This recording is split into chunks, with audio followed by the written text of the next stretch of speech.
You say you want to read faster and remember faster and read more, but do you really? Are you willing to get rid of some of the attitudes that are holding you back so that you can embrace some of the most powerful techniques like the 80-20 rule and the rule of redundancy so that it frees you to not only read faster and remember more, but do so in a way that is deeply fulfilling and helps you become your highest possible self?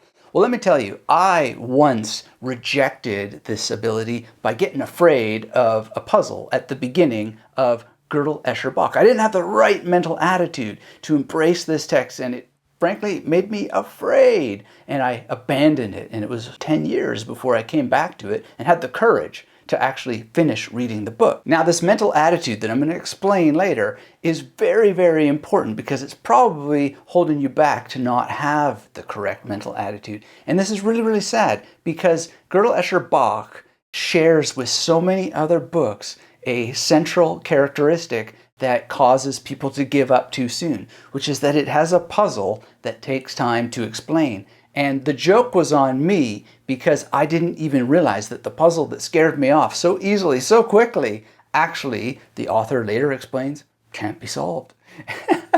And so I lost out on over a decade of really enjoying the knowledge of this book because I gave up too soon. And how often do we do this to ourselves?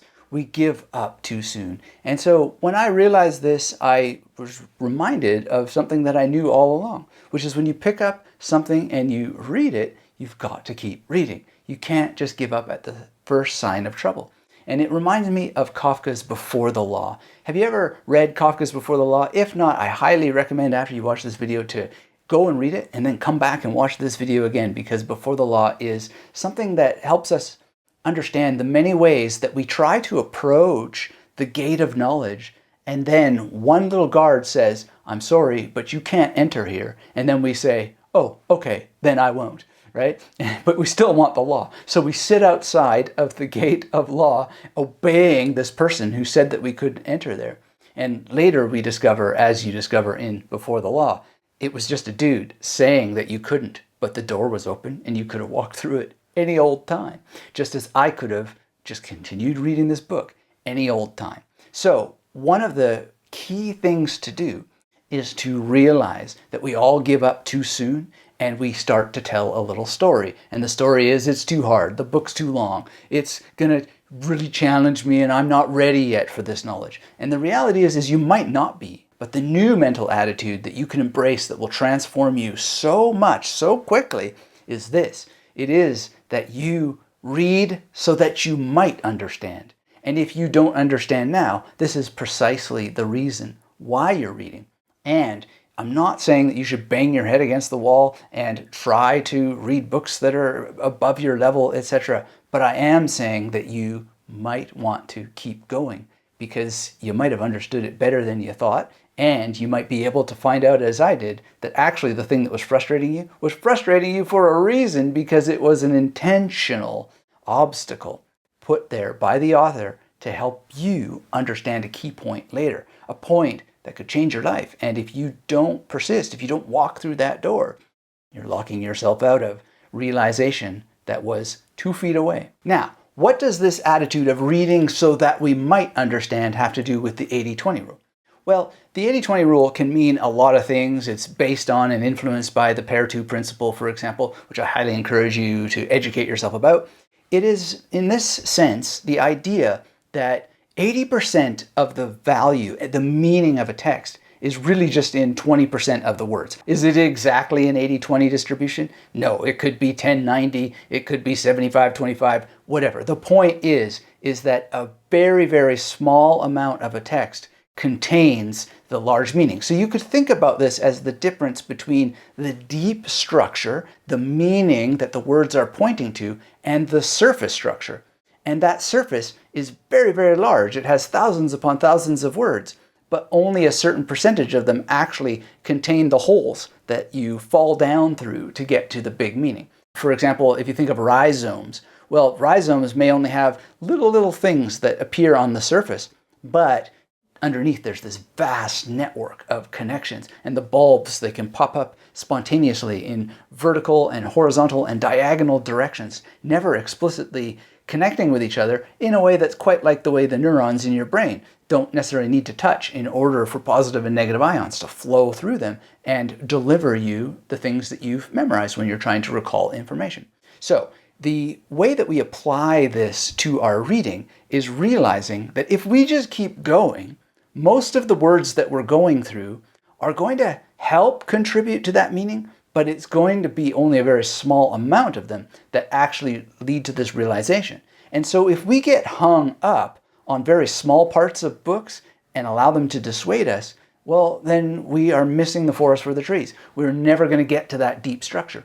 We need a bit of both. We need that large landscape, but also an understanding of what are the key words, what are the key ideas and principles that get us down into that deep structure. Now, all of this might sound a bit vague and conceptual, but let's think of it in reference to last week's video, which we got a very beautiful comment on that I think really gets to the core of the matter. As A. Gell wrote, "Deep residual knowledge seems to be the ultimate feat. Does it require memorization? Certainly. Is it verbatim? Probably not, because it's the nature of knowledge and wisdom to have a pulse." To have a pulse. Exactly. In order for us to have a pulse in our reading, we can't get hung up on every last little word. We've got to be able to see those words in context, but also find those granular details, those key words where we're pointed, if not rocketed, into that deep structural meaning of the text. I would encourage you, if you have any doubts about this, to study Zepf's law. And there's a very, very good Vsauce video about how this applies to language that you can watch on the YouTubes. And it is very, very important. Basically, in brief, it just shows how that the word the is, for example, one of the most prominent words in our language. And then the appearance of the next most prominent word, let's say but or and, is about half the amount of time and but appear relative to the appearance of the. Which means that you could just do a mathematical calculation that shows that most of language is redundant. And this is part of the rule of redundancy. So I'm not talking about speed reading. I'm not talking about scanning or skimming. I'm talking about how language is structured when it comes to the format of books. I'm talking about how we can be laser targeted by using this knowledge to our advantage. So when it comes to the 80-20 rule, here's one thing that I love to do, and it has helped me so much. Rather than wanting to have all the information in a book, I satisfy myself to be willing to just focus on 3 points per chapter. Now, on my video, How to Memorize a Textbook, people have commented many times, "This will never work. I need to memorize hundreds of details." And I'm sympathetic to it. But at the same time, if you can't memorize one detail, what business do you have worrying about 1,000? You've got to really, really be willing to actually know what the main points are in a video or in a movie or in a book or whatever it is that you're studying. Put on some laser-focused eyeglasses and say, I'm going to just get the 3 big points in this chapter, in this read-through. Now, a lot of people will say, oh my goodness, you're saying in this read-through. That means you're suggesting I have to read it again? Maybe, maybe not. One of my favorite books is Différance et Répétition by Gilles Deleuze. And it is such a beautiful, beautiful book. And in it, one of the core points is there's no such thing as repetition. How could there be? The time that you read the book or the chapter and then the time that you reread it are not the same. They're different times. You have become a different cellular creature. So when we get bored and have attitudes about repetition, part of what we're doing is missing the miracle of the present moment in which nothing can be the same because of a pure immanence or a pure becoming as the world becomes that which it becomes. And of course, all of it appears in you, so you're in control of it. So yes, if you do have to reread a chapter, heaven forbid, and you get bored of this act, well then that's on you. That's your attitude. And so when you have this laser focus, well then it's 3 things I'm going to find. And this is where skimming and scanning can start to help you on the reread, because you'll know where those ideas are, right? Especially you'll know where they are if you use the magnetic bookmark technique, which allows you to memorize the exact page numbers where information was found. And we'll be talking about this in the Read with Momentum program. So if you haven't put your hand up yet to say that you're interested in that program, go to magneticmarymethod.com/RWM, which stands for Read with Momentum. This is launching very, very soon. If you miss this cohort, you can always be notified in advance for the next. And thanks to everybody who's already joined. I'm so excited to have you in Read with Momentum. All right, so we're going to have a couple of things. We're going to have a better mental attitude, both towards how we keep persisting, read with persistence, and then what we're going to do is we're going to boil down our requirements to just a couple of points. Now, does it have to be 3? No, you can say 10, you can say whatever you want. But I want you to try to pick the smallest number and make that small number outside of your comfort zone. Acknowledge, I need to memorize thousands of things. And then think, do I really? Is that just what I want? When you willingly focus on less, you're gonna wind up being able to make more connections. And this works thanks to the rule of redundancy and the 80-20 rule. Because of that deep structural meaning, those deep networks, these aha big ideas that you seize upon, you can then start to ask yourself questions. For example, why was this important? To whom was it important? In which context was this point important? What connections was the author making? Why is it true? What would make it not true? And then I like to run through a little bit of alphabetical ars combinatoria, for example, which is the art of combination, a way that you can use the Lullian and Brunoian memory wheels. So for example, if you know different categories, you could go through them alphabetically. So you could think, what would be the Marxist response to this? What would be the psychoanalytic response to this? What would be the economic response to this? Maybe you have Marxism in your economics wheel, or maybe vice versa. The whole point is you think through, what's the sociological response to this? What would be the biological response to this? And there might not be a biological response, but nonetheless, you think about it, you touch upon it, and you see what your mind comes up with. And then ideas are triggered from the deep structure rather than the surface structure. Not the individual words, but what the meaning of those words are. And you can get quite philosophical, but you can also get very concrete and practical, and you can have multiple letters for each of your designations on your memory wheels. So you could have, philosophical, what's the philosophical dimension here? But you could also have, what's the practical dimension? 2 P's for the price of 1. Isn't that exciting? It is very, very exciting. But you have to build these systems first. But I want to encourage you to make a little bit of a challenge for yourself.